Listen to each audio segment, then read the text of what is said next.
All right.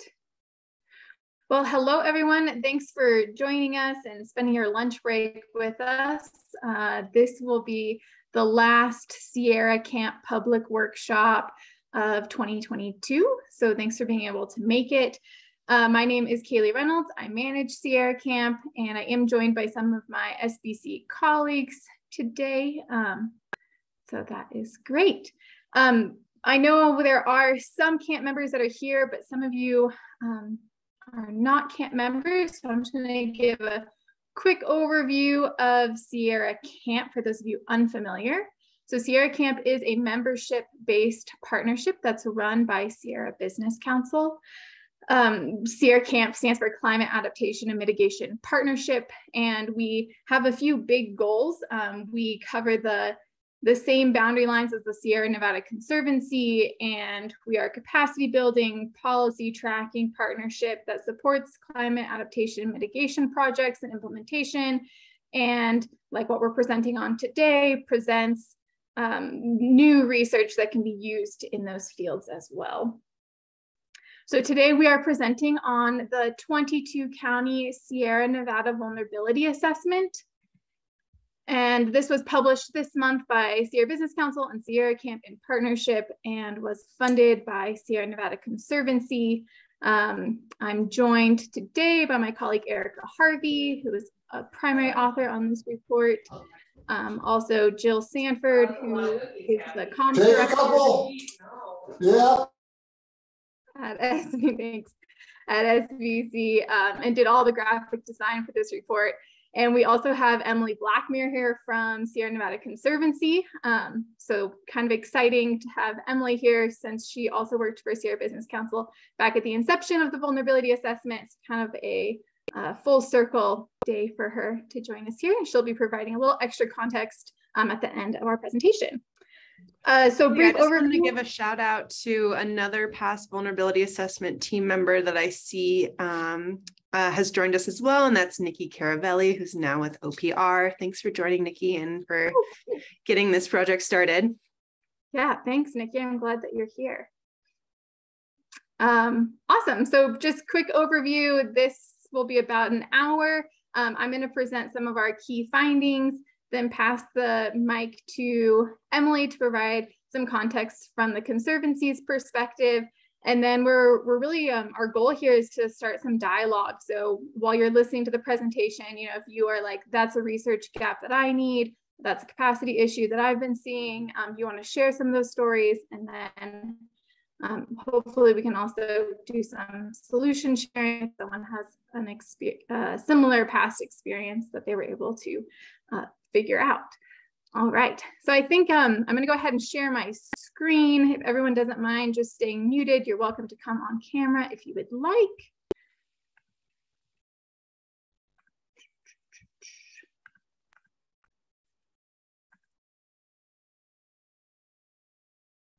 All right, and then hopefully that works. Everyone is seeing the screen there. We will go ahead and get started. So this report was funded by Sierra Nevada Conservancy. So we're really grateful for their support and that Emily can be here today. And we will be sharing a link and a QR code to the full report and executive summary at the end of this presentation if you would like to go more in detail on your own. So this project was ignited by SB 379 and the number of rural jurisdictions that still need to comply with the state mandate. SB 379 requires cities and counties to integrate climate resilience plans into their general plans. And this requires a vulnerability assessment, a set of resilience goals and policies, and feasible implementation measures to meet those goals. So the point of this report is really to provide that vulnerability assessment part of SB 379 to the 22 counties that are in this report. Since this project was funded by Sierra Nevada Conservancy, we did adopt their boundary lines, which are now outdated given their expansion. But these boundary lines also dictate the level of data resolution for the report and allowed us to compile sub-regional data sets as well as county averages. So I'm just going to admit some people from our waiting room here. If one of my colleagues wants to take that over, that would be great. So the main goals for this project were to build capacity in the region and provide risk assessments. We were really able to tailor this report to the region's needs specifically, look at climate indicators and demographics that are higher risk specifically to the rural mountainous regions of the state. So before we dive into I just want to give a little background on where our data came from. I think Mike Dettinger is here also. So a big help from our team of professionals in the field. Most of our climate data was provided by Scripps Institution of Oceanography and modeled using RCP 8.5. Most of our socioeconomic data is from the US Census, and we did rely on 2019 data in order to avoid any COVID-19 impacts. So the first data set we're going to share is the heat days. So they are expected to increase throughout the region. This map shows that the lower elevations, so where you see the red and the orange colors, those are going to experience more extreme heat days during the mid-century, so from 2036 to 2065. And some of those little red pixels could be experiencing up to 56 more heat days a year than historically experienced. These two maps are showing snow cover and the amount of precipitation predicted to fall as snow. So this map on the left illustrates economic impact from low snow cover on January 1st. So this indicator can be used to measure resort opening days and the number of operating days a resort could have. It does show, you can probably see those black triangles on there, those represent the ski resorts in the region. And you can see that the ski resorts in the North Sierra and around the Tahoe Basin will be more impacted by having less snow cover by January 1st, whereas ski areas in the Eastern and Southern Sierra may be more insulated from this impact, likely due to their higher elevations. The map on the right shows the amount of precipitation that will be falling as snow. So in general, this will decrease across the region, but interesting to note that those yellow colors on the map will experience less change in snowfall, but we do need to remember that temperatures are going to be warmer. So the snowpack that does accumulate will be melting faster and earlier in the season. And this will impact groundwater recharge, runoff times and flows, and surface water levels throughout our drier seasons. So this map shows summer soil moisture. Here, the yellow color indicates little change in summer soil moisture, but basically that's just telling us that what has been dry is going to continue to be dry. And where you see the regions in gold and brown, those are regions that are going to get drier in the summer. So as you can probably tell, those are our higher elevation areas. So we're predicting to see more drying at higher elevations, where typically we do see more soil moisture throughout the drier seasons. And an indicator like this can be used as a proxy for drought, for forest health, and for wildfire risk. So moving on to wildfire, on average, the region can expect a 48% increase in acres burned during the mid-century. And some counties in the region are already seeing these projections coming true just from fires that have happened in the past few years, like the Camp Fire, the Dixie Fire, and the Caldor Fire. And while we have a good understanding of how fire directly impacts communities, some of you here might have been impacted by the mosquito fire recently, we also need to think about post-fire impacts that can be just as devastating. So for example, last month, Alpine County had a debris flow that went over Highway 89, caused damage, delayed travel into the area. And this is because they had an extreme precipitation event in a burn scar. So as we expect this increase in acreage burned, we need to also be planning for these secondary impacts to increase.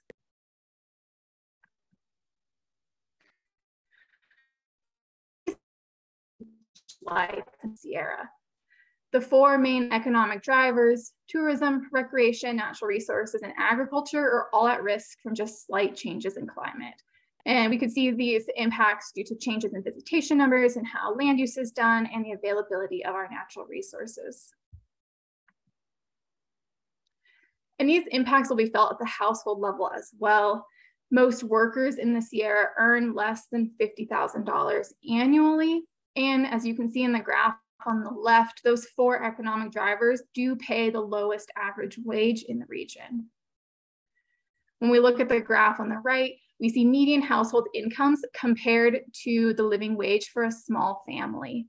Only 2 counties have median household incomes that exceed the cost of living for the area. So the Sierra's high cost of living can lead to less adaptive capacity in the region.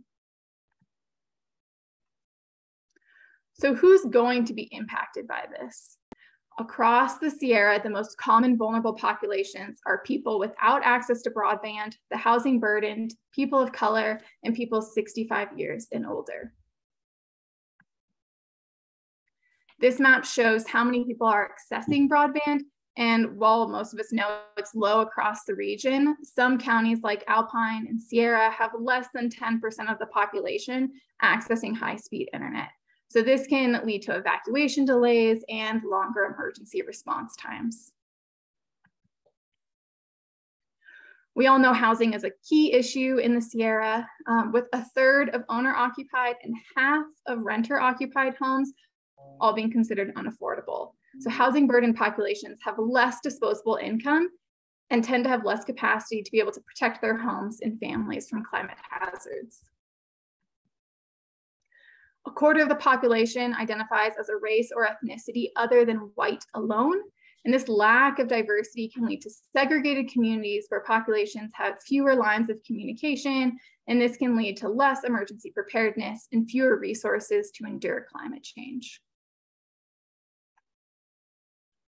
About 1/4 of the region's population is 65 years or older. Seniors are vulnerable to climate change due to their reliance on medical care and their increased need for assistance during crises like evacuations and power outages. This group may also have less financial ability to maintain defensible space, install air conditioning, and insure their homes. So what does this tell us about capacity in the region? We partnered with Sierra Institute to conduct capacity workshops throughout the region, and community members self-assess the local capacity in their communities based on the 5 capitals: financial, human, social, cultural, and physical. On average, participants rated their communities as having medium capacity to deal with climate change. So that's represented by the yellow color on the map here. Green represents high capacity and red represents low capacity. But we need to remember that there's pockets of extreme wealth and poverty throughout the region, and that can lead to varying capacity levels within a census block within a small community. So just a block over, a neighborhood could experience a completely different reaction to climate hazards. So now what do we do that we have this data? Well, first off, we need to fill in the data gaps. At the regional level, we found data gaps in some climate indicators like air quality, and there is a lack of socioeconomic data at the community level. And these data gaps should be prioritized for future research and should be next steps for state and regional leaders. At the local level, we really want to bring the report full circle. So we want to make sure that jurisdictions have updated safety hazard plans and safety elements in order to comply with SB 379 and really be able to begin implementing change in their communities. It's also going to be important that jurisdictions hold local workshops to better understand capacity and the vulnerable populations within their communities. So that's the SparkNotes version of this 400-page document. So you can find the full report either by scanning this QR code here. There is also going to be a link in the chat that will go to the VA webpage, so you can find the executive summary and the full report there. And I'm going to pass the mic over to Emily Blackmere from SNC now to give a little more context from the Conservancy's perspective. Sure thing. Can folks hear me? Thumbs up. Okay. Yep. Awesome. Thank you. So thanks, Kaylee, for that overview, and huge shout out to the SBC team for their incredible effort to put this document together all the research and writing and community workshops that I know went into it. It's a really incredible resource to have for our region. And that's what I wanted to talk about just briefly here, is how SNC is thinking about, the value of this resource to our region, and how folks, at every scale, from small communities to regional entities kind of interfacing with the rest of the state, may be able to put all this good work to use. So as I'm sure many of you know, climate change is a huge focus for the state as a whole right now. Governor Newsom has been advancing what's being called the California Climate Commitment. There are major budget allocations to the tune of, over $50 billion over the course of a couple of years, along with a whole new package of climate legislation that's, intended to help the state take the next step forward in both adapting to and climate change and mitigating the changes that we're already seeing. As part of that, we are seeing a whole bunch of new programs emphasizing a regional approach to climate resilience, which many of them are still being in the process of being rolled out. But I think that emphasis on regional resilience at the state level helps us think about how this document can be used, because we know that the Sierra has its particular set of climate vulnerabilities, challenges, and opportunities for us to respond to. So I think with wildfires that we've been seeing, over the past 5 years, the past 5 or 6 years in particular, there's a growing understanding at a state level that the Sierra Nevada faces urgent climate risks right now. That this is not something off into the future that we are anticipating, but rather something that we're living right now. What I think this vulnerability assessment also helps us understand is that wildfire is not the only climate risk that our region both is currently facing and will be facing, as we move into the future. We see that heat and extreme heat threatens a number of communities in our region. We see the potential impacts of drought and lack of snow, two sides of the same coin there. We see the potential economic impacts, coming from wildfire, coming from drought, coming from snow, coming from smoke.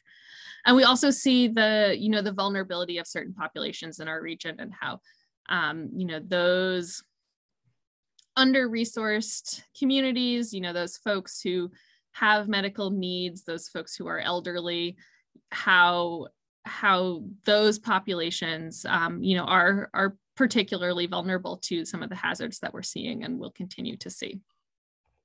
So I think this report helps us expand our understanding of climate risks and climate vulnerabilities in the Sierra Nevada beyond just wildfire, to think a little bit more holistically. And in doing so, help us prepare for what's coming and respond to what we're already experiencing.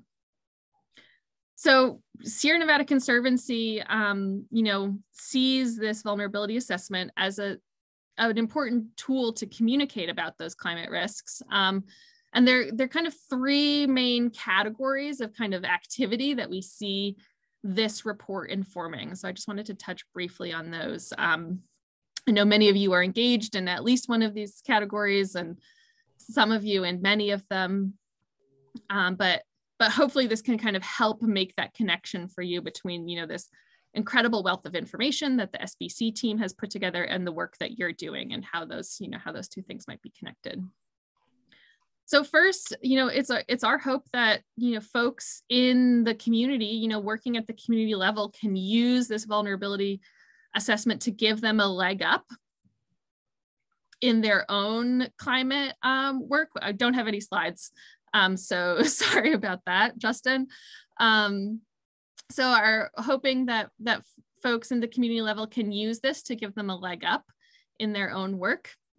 You know, whether it's a local planner advancing SB 379 and trying to bring the county or local government into compliance there, whether it's a, you know, community climate action group that wants a locally relevant resource to draw upon kind of as the basis for their activity, whether it's a school district or a hospital or a local utility, beginning their own climate planning work, elected officials to help them better understand the particular risks in their county.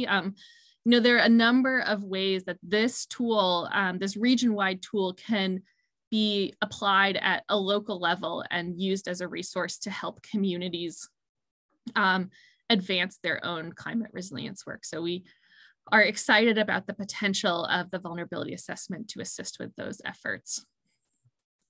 Second, this tool I think will be very helpful both to SNC and all our partners who engage you know, with policymakers and decision makers in other parts of the state and in Sacramento to help them understand the full suite of climate vulnerabilities in the Sierra Nevada region. As I said before, it's not just wildfire. Wildfire is obviously incredibly relevant, but it extends beyond that. And I think this assessment is a great communication tool to help ensure that the Sierra Nevada region is included in conversations about other climate risks that the state as a whole is facing. We can't just put the Sierra in the, you know, in the wildfire box and then say, okay, you know, like climate risks, check. That doesn't cover the full suite of risks, and this assessment really helps us understand why. And then third, SNC sees this resource as providing a crucial baseline for all of the other climate-related resilience and adaptation efforts that are either, you know, ongoing, just being kicked off, or coming down the pike in the region. A big one of those is the Community Economic Resilience Fund, the SURF program, and, you know, this vulnerability assessment provides an overview of climate risks that will be very relevant to inform the economic planning efforts that SURF will be driving. You know, this vulnerability assessment will help Sierra Camp in its discussions of regional adaptation at a statewide level.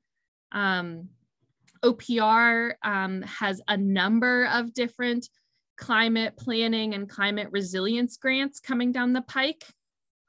And, you know, any group that's looking to apply for those grants or engage in those programs, you know, this will be a resource to help articulate the risks that exist and how, you know, a grant proposal may be responding to those risks.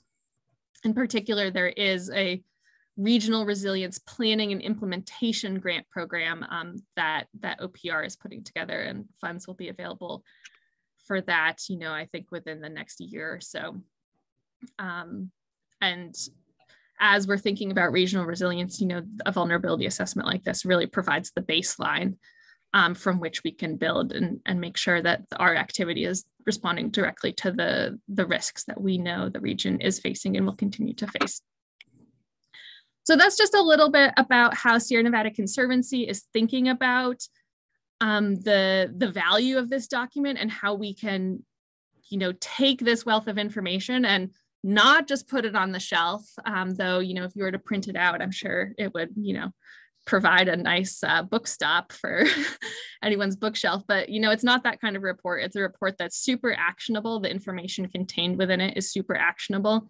And so, you know, those are the ways that at this early date, you know, within, you know, just a couple of weeks of publication, that we are thinking about how this can be a tool for us and for the region as a whole.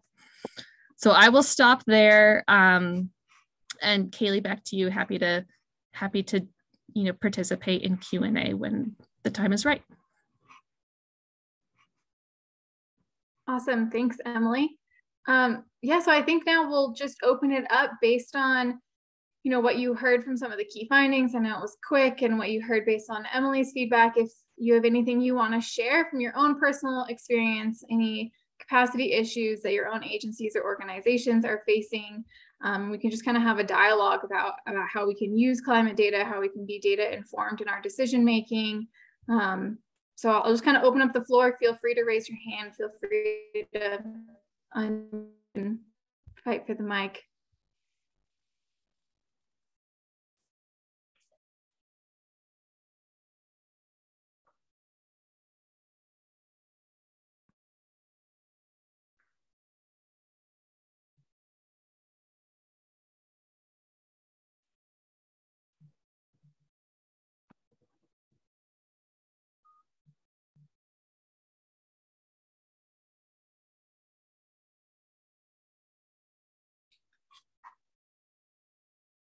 Haley, looks like a question from Amy. Yeah, thanks, Amy. So the Community Economic Resilience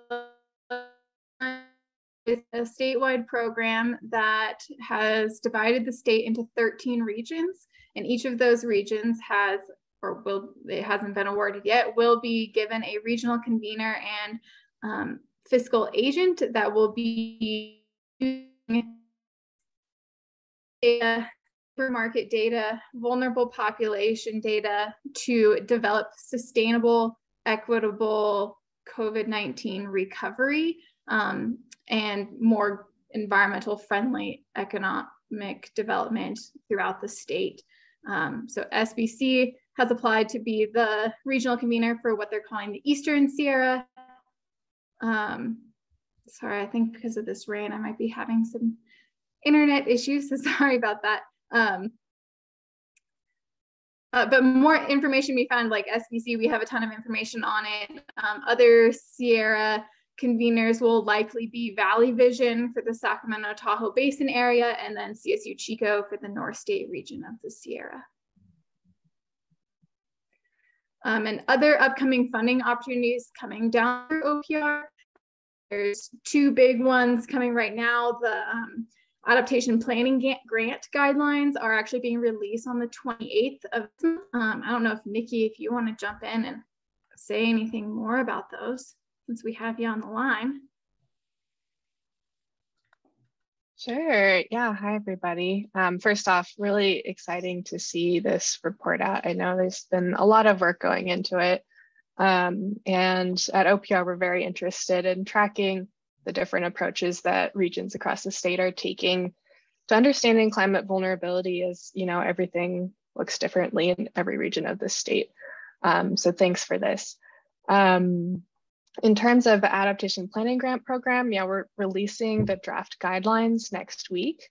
We'll be hosting a number of public workshops. One of those workshops in mid-October, we haven't released the details yet, or like the registration guidelines, but there will be a rural community focused workshop and a tribal community focused workshop. So I encourage folks to look out for those. We do have a webinar that we've just released the registration information for, which I can share the link for in a minute. But next Friday, that program will have an overview of the draft guidelines and how folks can review them and provide public comment. So we really encourage folks to take a look at those if you have capacity, and let us know what we can change to make sure that the grant program can really serve the Sierra Nevada region's needs. Thanks, Nikki. So if there's any other questions, or if anyone wants to share any climate data gaps that they've encountered or capacity issues that they've encountered, I think if we can do more to promote information sharing across the region, we all benefit from that, especially something like this where we have a free workshop, a free platform to really share. So we'll keep the line open for a little while more. Thanks, Amy. I don't know. I think if someone on the call has more information about, statewide or regional efforts to have funding available for more research gaps, I think, with the 5th assessment coming California Fifth Assessment coming there, I would be curious to see if there will be more direct research done on some of the climate hazard gaps. A lot of it, you know, like the air quality, that there's no reliable historical data. So things like that, I don't know how we will better create historical data sets. But I think I agree with you 100% that we do need to be filling in some of the more hard science data gaps that aren't just a socioeconomic lens, but also being able to be really data informed at smaller levels will be important for planning. Kaylee, I can talk a little bit about the fifth climate change assessment if helpful. Great.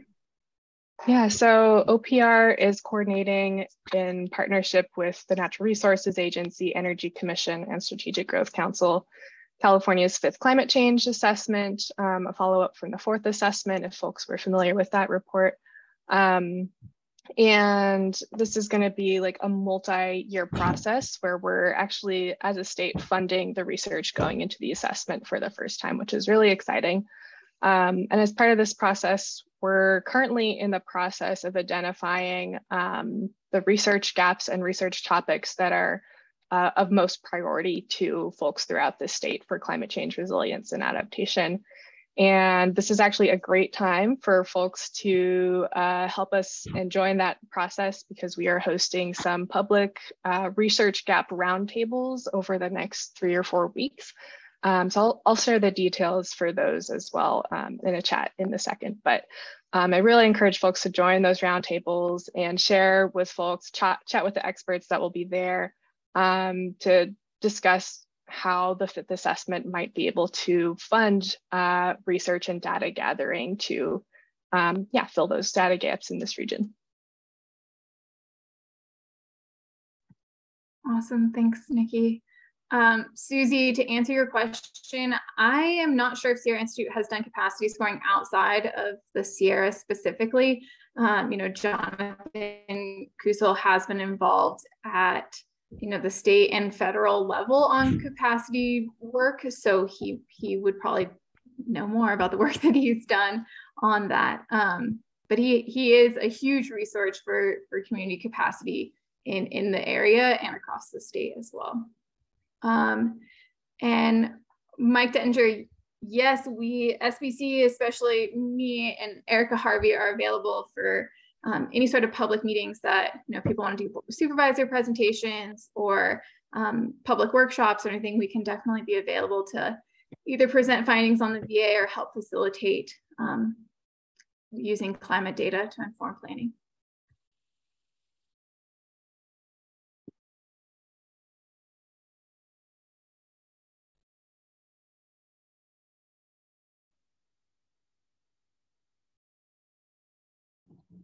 I was typing this out, but I'm just going to go ahead and say it. Also, for those of you who are interested in taking this information back to your communities or organizations and sharing it out, on the link that I dropped in the chat earlier that I'll go ahead and reshare again to the full report, we also have a pre-recorded version of this presentation with Kaylee's voice kind of running through the slides that we just presented, and we have a little bit of a summary outline. So we have several resources on that page designed to make it as user-friendly and as easy as possible for you all to quickly find the information that's relevant to you, and then to also share it out with your colleagues and community partners, etc. This is Emily. I don't want to put the SBC team on the spot, so forgive me. But I was wondering if you could potentially just like share super briefly the county profiles that are included in this, because I think that is just such a cool resource for folks to bring this information, to their local community and see how it's not just regional, but also like it's local as well. Yeah, definitely. Jill, do you want to share? Yeah, I'll pull it up if you want to start giving an overview, and I'll share the screen. Yeah, so Emily's referencing chapter 6 of the report, which we do have. Each of the 22 counties has a risk profile. So this risk profile does include scores that, if you are curious, Erica and I are happy to meet with you to talk about how those scores were calculated. That kind of gives an overview of risk due to climate hazards and also a socioeconomic score. So based on the high presence of vulnerable populations within a county, that more adaptation planning, capacity building will need to be done in that region. And we do give an overall score that combines those two scores in the report, and also giving a little bit of background about what the climate hazards mean for the area and also what the socioeconomic population breakdown means for the area as well. Yeah, I just brought it up because I think it's a like kind of remarkable how this report manages to merge, you know, like the bird's eye view regional perspective and, you know, this local information that's directly relevant to a specific community. So just a cool resource for folks to check out. Yeah, and just to confirm, you can see the county profiles now, right? Yep. Yes. Okay, perfect. And this is also can directly be utilized for SB 379 because the climate data here does come from CalAdapt, which SB 379 does shout out using counties, jurisdictions, small jurisdictions relying on CalAdapt data. So it is a comprehensive look that can be directly applied into SB 379 compliance documents. Kaylee, I'm just going to jump in and add real quick on top of the CalAdapt that these are at the county level. So it's averaged over the entire county. It's not clipped because a lot of the counties in the SNC region there's only a portion of it. So these profiles do cover the entire county. Just want to clarify that. Yeah, good point. So it is, yeah, countywide, not clipped to the SNC boundary line.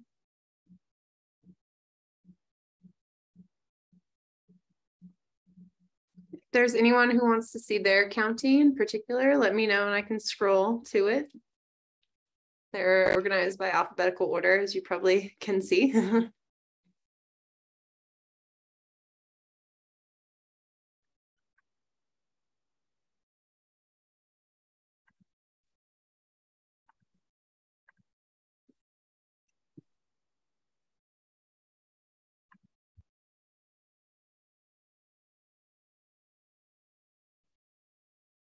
Any other thoughts or questions? We definitely want this to be a dialogue with you all. So if you have any observations or things that are jumping out at you, please feel free to share. We're curious what your initial impressions are. And Micah, a higher score is worse. So you want to be a 1. It's like golf.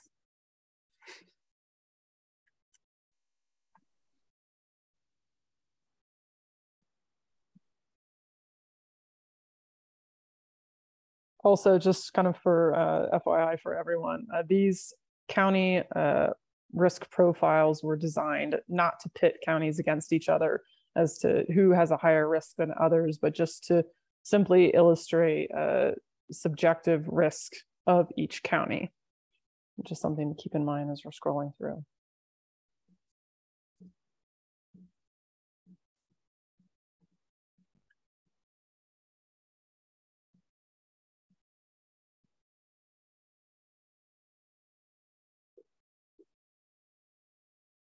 Well, we can, the SBC team here, and Emily, if you're available too, and Nikki maybe too.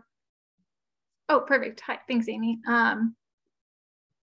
So for general plans, the safety element, SB 379 does require the safety element to incorporate climate resilience into that plan. And one of those is by assessing the risk in the region, and also vulnerable populations and critical infrastructure that will be impacted by climate hazards. So this is essentially giving counties usable data. I mean, I'm going to put a little parentheses around this, probably for the next 5 or so years until new relevant data becomes available or updates to modeling becomes available.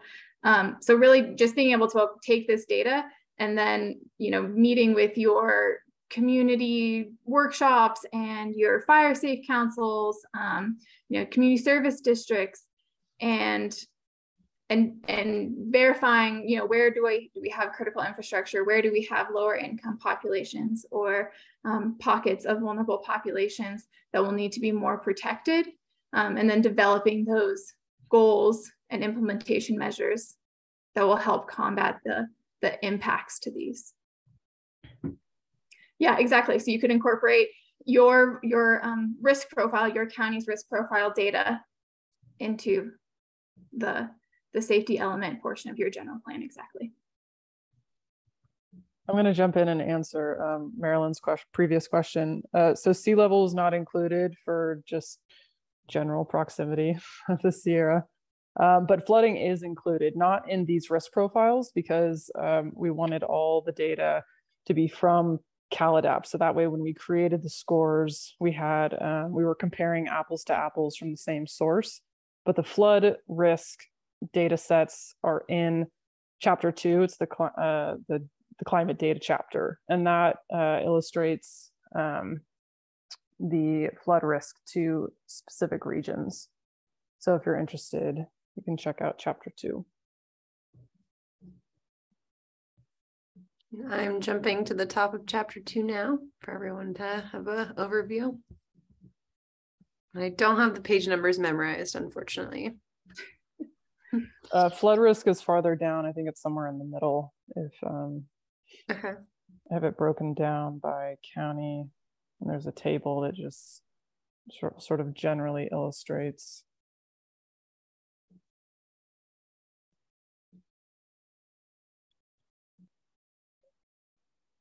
And that's a great data set.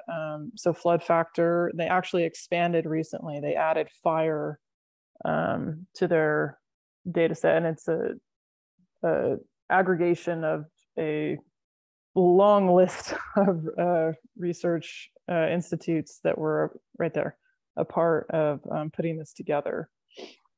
And they even have maps that show the high risk and low risk zones. So I think we include the link in the chapter so people can go check it out further.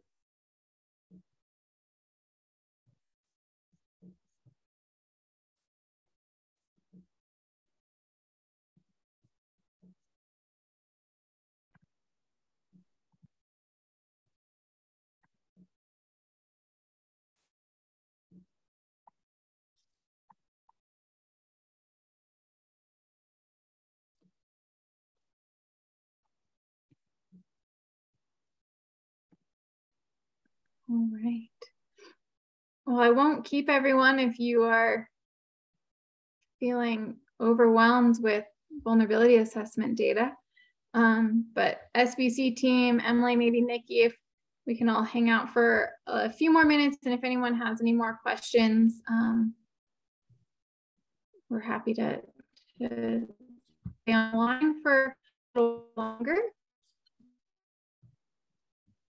Otherwise, thank you so much for joining, and please reach out if you're interested. Yep, Mike, these are all live, so they are on the link that Jill put in the chat earlier. And yeah, please advertise them, send them out. We would appreciate that. Thank you so much. Thank you.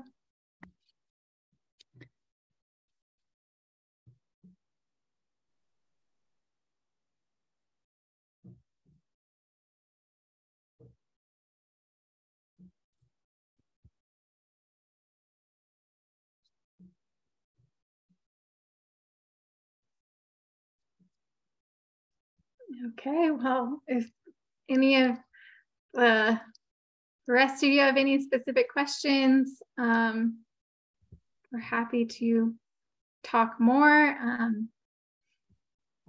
Yeah, and we'll definitely send out a follow-up email with all of the resources Nikki is sharing as well as the recording and the links as well. So don't worry, it's not fully over yet.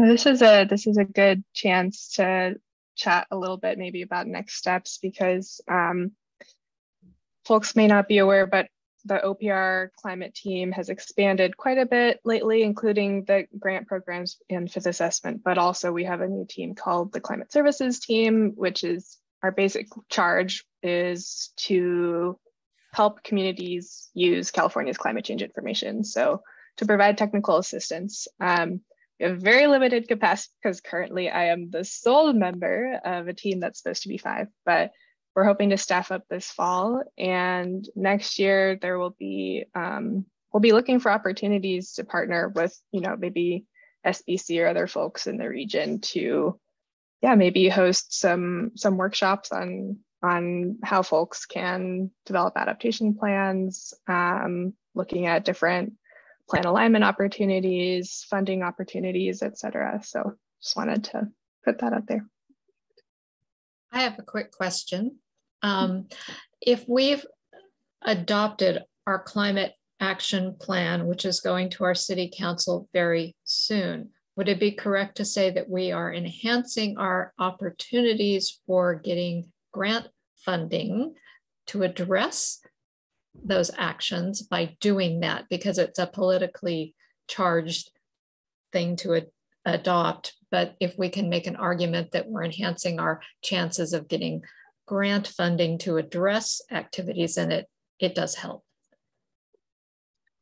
Yeah, I'm sure Nikki can speak more to it, but I will say just from my experience looking at grant guidelines, a lot of the grants do want to have either adopted plans or at least a pretty in-depth project that already has been either approved or will be ready to adopt when funding is made available. So definitely having those projects in mind and initial steps on how those projects can be implemented is always going to up your odds of funding. Okay, because SBC is doing ours. Oh, then it'll be great, and of course it will.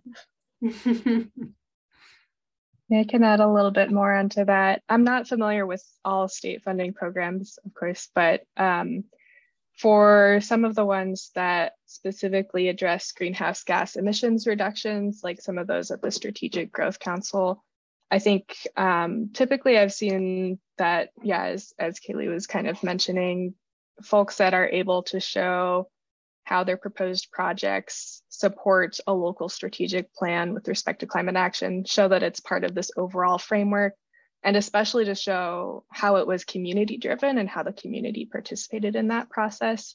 I think that is typically really helpful for the grant reviewers to see and to kind of evaluate on. If the climate action plan, let's see. I guess that the other thing that I would say is a lot of jurisdictions with maybe lower capacity might find it easier to incorporate the climate adaptation and risk pieces within their local hazard mitigation plans. And one of the reasons it might be good to do that is because having a local hazard mitigation plan that's up to date opens you up for a lot more funding from FEMA and other sources. So that's another way that might work. Yeah, we have one of those and we are using them for funding, but our climate adaptation plan appears that it will be emphasizing a lot of electrification of facilities. And while that sounds great, I know that my council is going to say, oh my gosh, how are we going to afford that? And I need to be able to give them some sort of hope that we'll be able to pursue that. Yeah, I think, Amy, I'm sure you're familiar with SBC's application for the rural REN that's being reviewed by the CPUC right now. And hopefully with a program like the rural REN being approved and funded by the CPUC, there will be some level of technical assistance, hopefully funding available, or some level of free services that will be available for electrification and decarbonization for buildings. And that could be a few years out from now. We're hoping to get approval by, I think, July of 2023. But with things like that, and with the state, and if the CARB scoping plan update is approved, I think because it will be part of state goals, I would assume there will have to be some form of state funding that comes online to support those goals. Great, thanks. Yeah, thank you.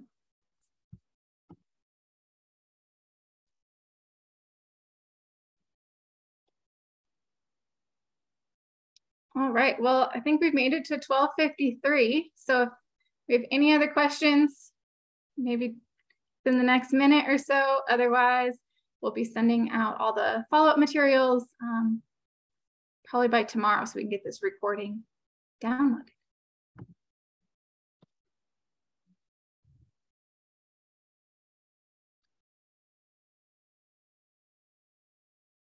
All right, thank you all so much. Have a good day. Thanks, SBC team. Bye-bye. Bye.